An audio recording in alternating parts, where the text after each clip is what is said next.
بسم اللہ الرحمن الرحیم اللہم صلی علی سیدنا و مولانا محمد وعلی آلہ و صحبہ وبارک وسلم۔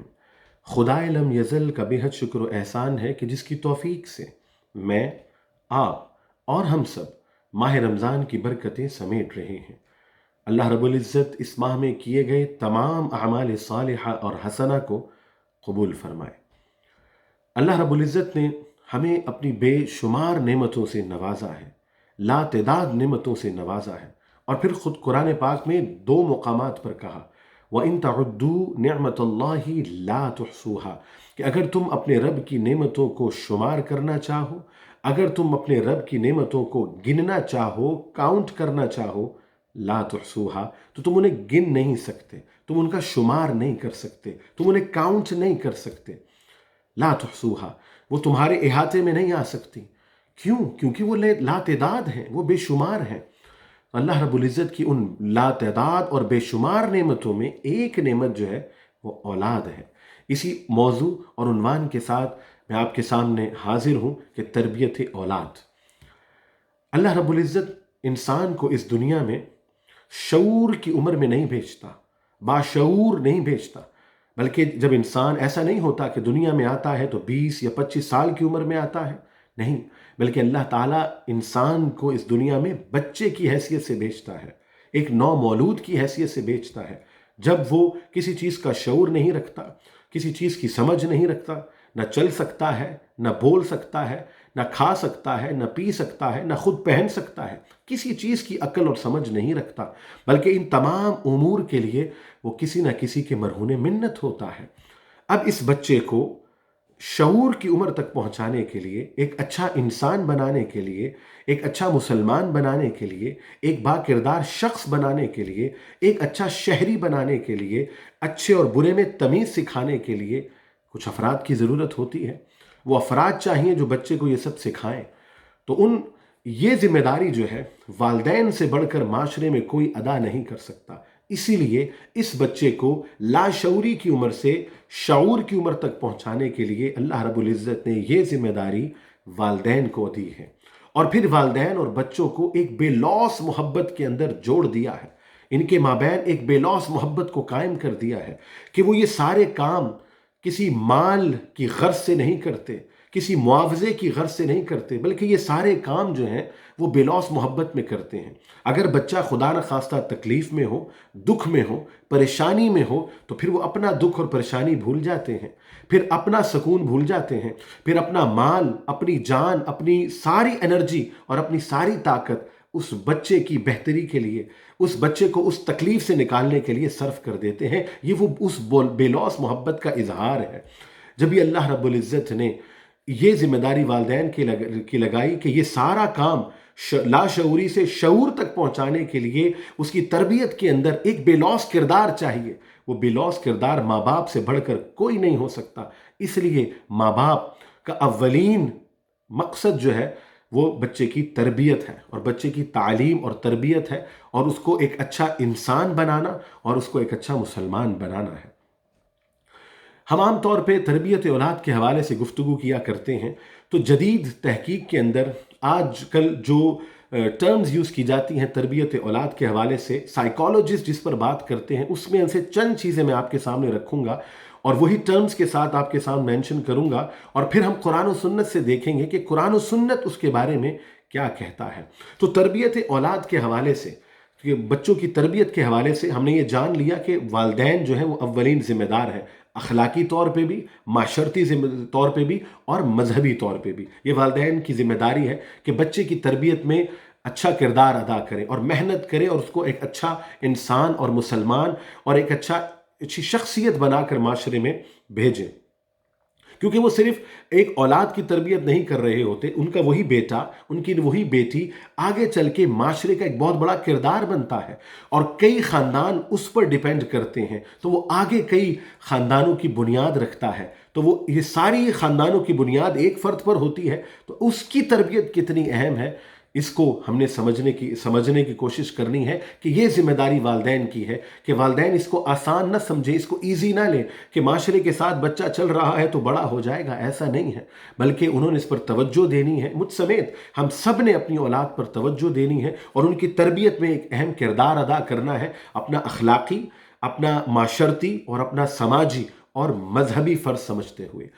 تو سب سے اہم چیز جو والدین کی تربیت میں بچوں کی تربیت میں کار فرما ہے والدین کی طرف سے، جو بچے کی تربیت پہ گہرا اثر ڈالتی ہے، وہ ماں باپ کا آپس میں تعلق ہے، جو بچے کی تربیت میں بہت ضروری ہے۔ لوگ پوچھتے ہیں نا کہ بچے کی تربیت کے اندر وہ چند اہم چیزیں کون سی ہیں، تو وہ یہ پہلی چیز میں عرض کر رہا ہوں کہ سب سے اہم چیز جو ہے بچے کی تربیت میں، وہ سب سے پہلے ماں باپ کا، میاں بیوی کا آپس میں تعلق ہے۔ میاں بیوی کا تعلق آپس میں اچھا ہوگا، پختہ ہوگا، پیار اور محبت والا ہوگا، تو یہ پازیٹیو امپیکٹ بچے پر پڑتا ہے، اس کا ایک مثبت اثر بچے کی شخصیت پر پڑتا ہے۔ اور والدین، کیونکہ بچہ بنیادی طور پہ محبت چاہتا ہے، وہ بچہ بنیادی طور پہ چاہت چاہتا ہے، اور والدین کی طرف وہ ایک نیچرلی اور طبیعتاً اس کا رجحان والدین کی طرف ہوتا ہے۔ اور والدین اگر آپس میں چھوٹی چھوٹی بات پر الجھتے ہوں اور ایک دوسرے کے ساتھ گالم گلوچ کرتے ہوں، ایک دوسرے کے ساتھ سخت زبان استعمال کرتے ہوں، اور خدا نہ خواستہ ہاتھ کا استعمال بھی کرتے ہوں، تو پھر اس کا اثر بچے کی تربیت پر پڑتا ہے۔ وہ اپنا اعتماد کھوتا ہے، وہ اپنی شخصیت کو کھو دیتا ہے، اس کے اندر ایک خوف کی کیفیت پیدا ہو جاتی ہے جو اس کی آگے چلتے ہوئے زندگی میں پرورش کے اندر، تربیت پر اثر رکھتی ہے، اور وہ خوف کی کیفیت کے اندر ساری عمر بڑا ہوتا ہے۔ تو سب سے پہلا پوائنٹ جو میں نے اور آپ نے اب ملحوظ خاطر رکھنا ہے، وہ ماں باپ کا آپس میں تعلق ہے۔ اور خدا نہ خواستہ اگر کہیں چپکلش ہو، کہیں مس انڈرسٹینڈنگز ہوں، کنسیپشنز ہوں، میاں بیوی کے آپس میں بن نہ آتی ہو، آپس میں بنتی نہ ہو، تو کوئی بات نہیں، دنیا کے ساتھ ساتھ چلتا ہے، لیکن اگر اللہ تعالیٰ اس رشتے کے ساتھ اولاد کی نعمت عطا کر دے تو پھر انہوں نے اس اپنے جو آپس کی چپکلش ہے اس کا اظہار بچوں کے سامنے نہیں کرنا، اس کا اظہار بچوں کے سامنے نہیں کرنا، تاکہ ان کی شخصیت پر اس کا اثر نہ پڑے، ان کی شخصیت اس سے خراب نہ ہو۔ اگر خدا نہ خواستہ کوئی بات ناگوار گزرتی ہے، پسند نہیں آتی، تو تنہائی میں جا کے اس کو بیان کر دے، اچھے انداز سے اس کو بیان کر دے۔ تو یہی وہ طریق ہے تاکہ بچوں کے سامنے لڑنے اور جھگڑنے سے ان کی شخصیت تباہ نہ ہو جائے۔ تو میاں بیوی کا آپس کا تعلق بہت اہم ہے، اور یاد رکھیے گا دنیا کے اندر بہت سارے تعلقات ہیں، جیسے کہ میاں بیوی کا تعلق ہے، والدین اور بچوں کا تعلق ہے، بہن بھائیوں کا تعلق ہے، اور دیگر رشتہ داروں میں آپس میں تعلقات ہوتے ہیں۔ تو کئی ریلیشنز دنیا میں پائے جاتے ہیں۔ عام طور پہ کہا جاتا ہے کہ دنیا میں سب سے مضبوط تعلق جو ہے وہ بچوں اور والدین کے درمیان میں، ایسا نہیں ہے۔ سب سے اہم تعلق جو ہے وہ میاں اور بیوی کا ہے، جو تمام تعلقات کی جڑ اور بنیاد ہے۔ سب سے پہلے کون سا تعلق دنیا میں وجود میں آیا تھا؟ والدین اور بچوں کا، بہن بھائیوں کا؟ نہیں، سب سے بڑا تعلق، سب سے اہم تعلق جو ہے وہ میاں اور بیوی کا ہے، اور دنیا میں تمام تعلقات کی بنیاد اور جڑ بھی یہی ہے۔ سب سے پہلے اللہ نے حضرت آدم کو تخلیق فرمایا، پھر حضرت حوا تشریف لائیں، آپس میں ان کا نکاح ہوا، اور پھر ان کے ذریعے آگے اولاد ہوئی تو وہ ماں باپ بنے۔ اولاد سے پہلے کیا تھے؟ میاں بیوی تھے نا۔ تو میاں بیوی کا رشتہ سب سے پہلے دنیا کے اندر وجود میں آیا، اور جب دنیا ختم ہو جائے گی اور یہ تمام رشتے ختم ہو جائیں گے تو قیامت میں اور جنت میں، قیامت کے بعد جنت میں اگر کوئی رشتہ قائم رہے گا تو وہ میاں بیوی کا ہی ہے۔ تو آغاز دنیا میں بھی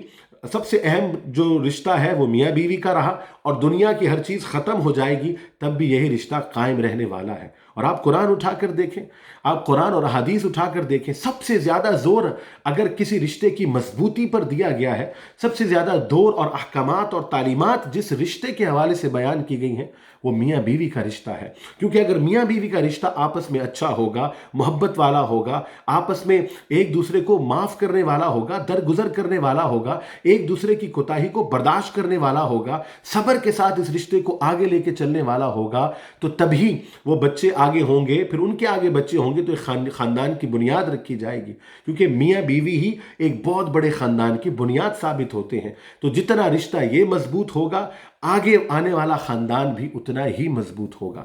تو تربیت اولاد کے اندر جو سب سے اہم چیز کار فرما ہے، جو سب سے اہم اصول ہے جو قرآن و سنت سے ملتا ہے، اور آج کی ماڈرن سائنس بھی یہی بات کرتی ہے